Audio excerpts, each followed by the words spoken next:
Welcome, everyone. Welcome, welcome, welcome. Epic War 5. Hell's Gate. This looks like VGraph. This looks like the Angel, and this looks like the Tyrant Lord, but let's play it. There's three people. VGraph the Red, which we gotta play. Assuming. Oh no, you play the music.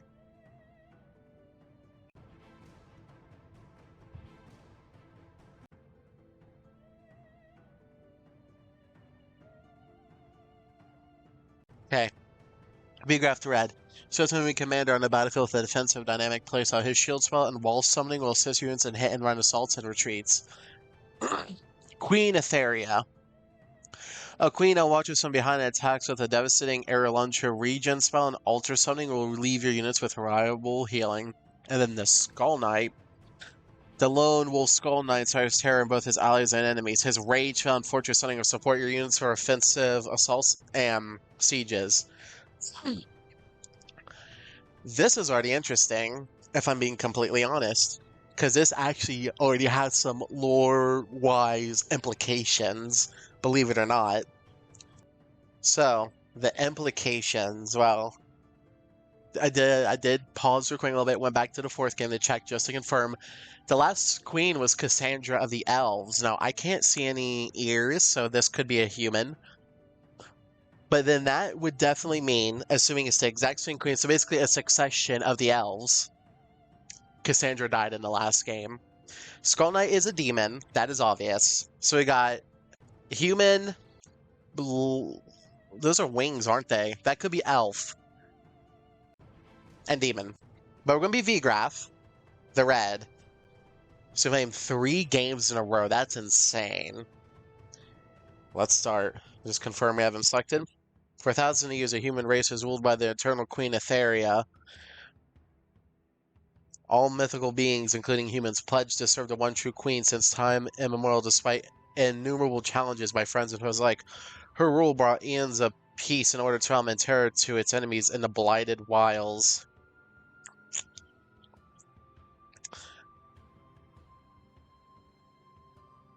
There's already... Wow. So there's 2 possibilities here, then. There's 2 possibilities here. I didn't go to Congregate. I didn't look at any of the, stuff there, any of the Epic War stuff, so I don't know some things yet. Amidst all of this, one human felt uneasiness in his heart. The legendary hero VGraph was born on the battlefield and vowed to breathe his last on blood-stained earth. He met countless comrades of many fantastic races and watched him die in vain or live and attain glory. His godly feats and achievements were written and retold in countless poems. Some even called him a living deity. Still, it is not enough. He whispered to himself in the eternal, unchanging land. The entire realm went into uproar, and existence of the Hell's Gate was confirmed. The ancient prophecy of doom told that the world would be destroyed and remade anew when the Hell's Gate fully connected its world to another diabolical world. Thus left the Hell's Gate, it was said, "We as difficult as halting the movement of the stars in the sky, a feat only possible for gods." Everyone looked upon the queen in despair until a human knelt and spoke. "My queen, I, the legendary hero VGraph, will prove myself capable of stopping this unspeakable doom." "A human? What do you, mere mortal, try to accomplish something that even I might not be able to do? What are you doing? Are you challenging the very limit of your existence? Are you trying to live to your title? A mockery by those who understand not the nature of divinity? Are you simply going mad like the rest of your race?" Interesting. Very well. Just as no master would deny a slave stupidly willing to do their dirty work, then I shall use you for my servitude for this quest of madness. Tame the wilds, inspire people to join the charade, and die in vain for all I care. No, I shall live and attain glory. He whisked himself and walked away. I'm so confused here. Also, now the volcanoes are down here and stuff. So, the first 2 games don't matter then. That is actually sad, for one. Actually, because of what we're seeing here, I think the first 4 games otherwise don't matter whatsoever. I think this is a 3rd reboot. Or remake, I don't know. But the first 2 games were set in the same, I'm assuming, same timeline. We helped heaven got clapped, the hell got clapped, the leader of heaven and the leader of hell got obliterated. Then that got wiped away. So I'm not going to treat this as it's not canon lore. I'm going to treat it as like that is a separate timeline of events that happened. Just as I think the third game was on its own separate line. Like, I think third, fourth, and fifth game are all each on their own separate timelines of possibilities. So, for example, in the third timeline, not third time, this third game, second timeline, as I'm going to call it, the rebellion, the human kingdom that was ruled under one man, went into basically rebellion. The demons sent their own person to come up and try to cause chaos, and heaven stayed out of it, basically, for the entire thing. Then either human, the demon, or I believe the singular elf you could play as would unite the land.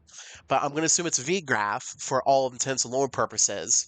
So Vigraf in that one was born to basically restore the glory of the king that was killed in a rebellion.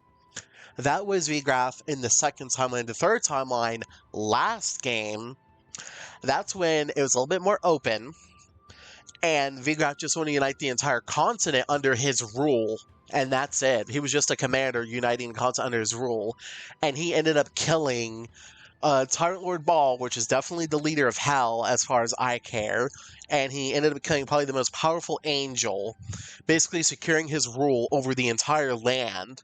So instead of bringing back the kingdom, like in the second timeline that his father held, he instead made his own in the third timeline by killing everything that he did and uniting them under one person. And he had friends too. And in this timeline, everything is under one queen. So this is the fourth timeline now. Jesus. Everything got united under one queen. And she's been ruling forever now. And essentially, he is a servant to her. So instead of literally trying to squash a rebellion and unite the land, or just straight up going on his own journey to make his own kingdom, in this one, he's actually helping preserve the current kingdom under a queen. Oh my god, that's crazy.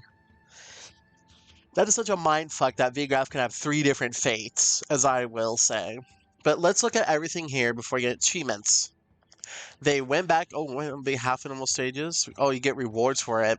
You don't know. Oh, and there's also, you can unlock units. Okay. Units. Defeat the end of hope. I'll hear a goblin ranger. Okay. You might hear some Discord in the background and stuff. Formation. I know everything about it. So who do we have? Is this? Whoa. Little Hobbit. Okay. This is going to be an insane upgrade tree. So hobbits are back. And dwarves are back too. Well, they've always been here. Maybe I didn't play this game. I think it was the last game I played. It depends on what that battle looks like. Let's save. Also, the save button's a little bit weird. Options, we got sound, BGM. I don't know what that means. Supporters on Blundgorn. Yep. Okay, so this is us. Victory. Kill the troll bandit leader. Defeat hero killed. The roads connecting. Thank you. The third and fourth game down below of lore. This right here, I don't care how little it is still something. I'll take it. I'll gladly take it, bro. Level 1, the Sturge Pass. The roads connecting various hubs within the realms have been plagued with bandits lately, and their leader is found desecrating the elven force. Defeat him, and the elf hunters will serve your cause. Difficulty easy. So in this one, all the races are united under one ruler, outside of hell and heaven, I assume. So elves, orcs, dwarves, fae, which includes pixies and stuff of that nature. They're all together. Click here unit and first and click nation 1 minute. If you're here or you said something when you click in a port chest, okay. So I'm also clicking each one in sector here. You know what? I know his last game I played when I was younger because I remember having multiple heroes.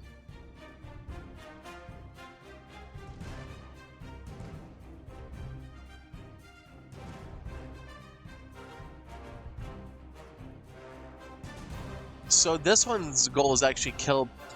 So this is the push. Okay, I see. So this is the same buttons. They went with a different art style for this one. Oh, that's interesting. Okay, so we got a static background within the zooming thing and all that. which isn't bad. Then we got like the actual more active background. Okay. This feels a little bit more kid friendly, I'll say. We also got this mana. I don't know what that's about. Oh. Oh, I don't like that. So to do spells, you gotta click on units. Let's push. I will destroy you. Okay, the first voice line we've ever heard.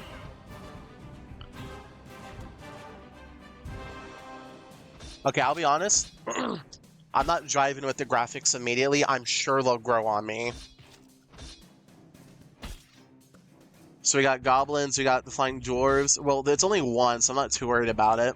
So we gotta kill that ogre, or whatever.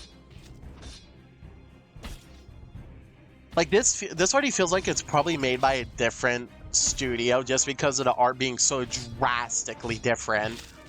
Which also is funny, because I'm gonna call it the Epic War Curse. Every 2 games, the art style changes. That isn't bad, though. That can be a good thing.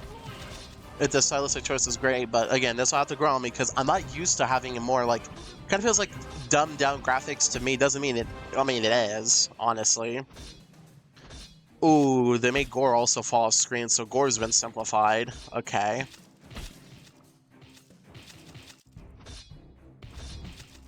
I gotta keep my leader safe as well. Can I do self-heal now? 1,000, wow. So you can have one...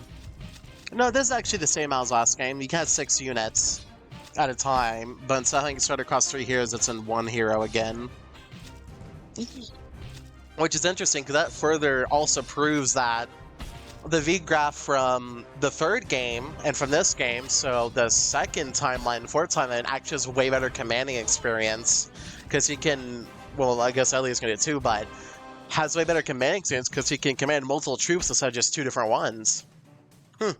Interesting thought. That was a little bit loud. Good God. Well, we win, right? There's nothing else to do. Yep, victory. Usually victories are not given out like that. Okay, that's definitely changed. Okay, this sounds like reward. We get a copper sword and the elf hunter. This is so, since you unlocked a new, you can equip for an accessory to enhance your... Oh, interesting. So that's different. In the last games, you'd unlock here. Yeah, so it's definitely the 4th one I played. I'm not used to this one. Okay. In the last games, you'd upgrade units. Well, you would unlock units by spending XP that you gain. Well, for the first 3 games, I believe you do that. Yeah, first 2 games you spend XP to get units, and the 3rd and 4th games you spend gold to get them and upgrade them. And this one, you just unlock them by playing missions. Okay. Okay, so you're a elf hunter. Okay, yeah, Pierce, yeah, 6, or is it? Oh, it even tells you what resistance is. Where's non-elemental at, though? That was my favorite. And explosive as well. Huh. So now there's accessories. 5%? Now, I don't mean to be a jerk here, but if 10% of 50 is 5%, then 5% of 50 would be 2.5. And it should technically be rounded up to 3 on the technicality that anything 5 and above gets rounded up. So, but then again, it is what it is, you know? So do others get accessories? They do?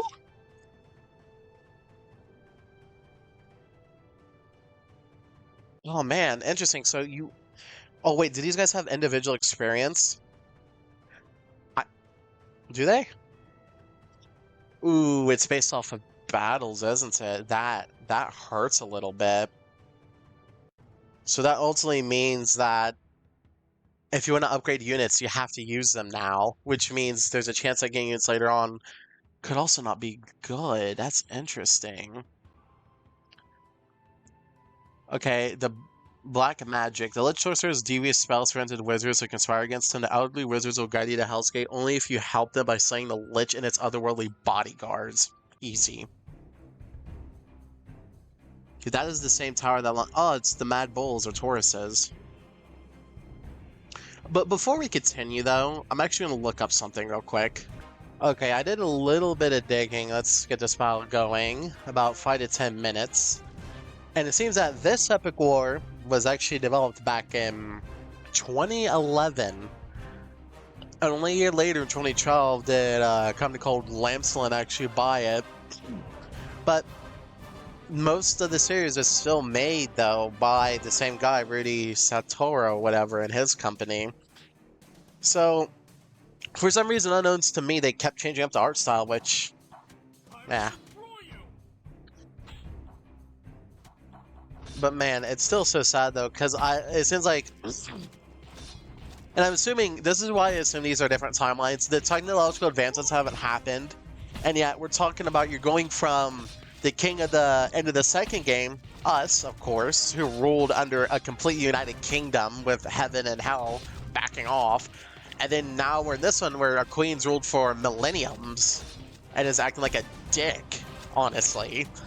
Like, it's in hundreds of years and nothing has changed. Pull back, or heal, or heal. Heal, heal, heal. There you go. Yes, sir. Yes, sir. I almost didn't see that because I was talking, but that's besides the point. We got this. Where's the Lich? Oh, we can't see because oh wow, it's actually based on where you're at. That's new. That's different. Okay. These elf hunters do resemble way more closer to their second game counterpart, though.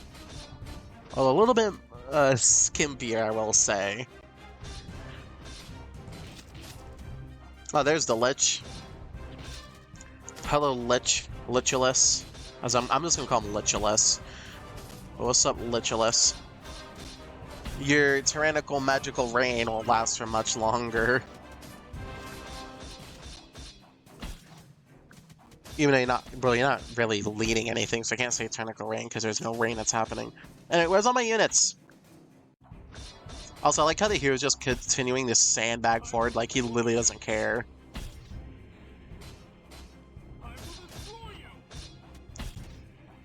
But yeah, apparently people really didn't like the third game the most. Which, I mean, it makes sense, if I'm being honest. Mostly because, well, it completely changed the third game. Yeah, because the third game changed the formula quite a bit, honestly. Anyway, this guy's army can't be alive for too much longer. We got our supports here. Come on, wrap it up. Finish him. But we'll see how this one fares as I play it more and more. After all, like, and it's so crazy. I praise the graphical upgrades in each one. This one, I'm not feeling it just yet. It's definitely a stylistic choice, but also talking about graphics, though. Although, you know what's crazy? The Hobbits look the same as the first counterparts. The Elf Hunters look the same. In fact, if anything, this is like, I'm assuming that means we won. They basically took units from the first and second game, like the old ones, and they made them better. Like, they've actually updated them to this now, I guess, the most modern design they got. I'm assuming we can't even... Well, not this one. Wizards does not look like this. But we'll equip them, though. I'm assuming as soon as we can upgrade them. First off, I think we got an accessory, right? Yeah, we got a shield, which reduces damage by 5%. Well, our goblins are going to need that the most. So equip that, please. So I'm assuming it's a flat, then. To health. Oh, you can also get them spells. So they get a health attacking. Okay. Well, yeah, give the goblins more health. Why not? Oh, and attack, so it changes. Interesting. I don't know how I feel about not being able to upgrade these to get more population, because I got so used to how it was in third and fourth games where you upgraded the unit itself and you got more population. Now it's not like that. That's honestly a little bit iffy to me. if I'm being completely honest. Like, dang, man. But guys, again, just the adjustment phase though. I know I'll probably be highly critical of the game for it, but I'll grow into it, assuming I don't beat it too quickly. I don't know how many missions are, I don't know how many units are, I don't know how many spells there are. But I will say that this XP system I'm already worried about quite a bit. Like, I'm actually, I'm extremely worried about it. Because because this is what happened in the second game, believe it or not. If you go back and watch it, I got the elves. I actually had to do some off-screen grind to make them more powerful that race. And once they got so powerful, I couldn't switch back to the humans unless I grinded with them. And I know in every game I said, hey, I'm going to grind, whatever. That's great. But what I don't want to do is take a completely new, like, let's say I get new units. I don't want to be like, oh, well, I had this maxed out unit. I just got a new one. Now I got to get rid of that unit and put this one there and play the earlier levels to level them up because I don't want them to be weak as hell when I bring them out. Of course I don't.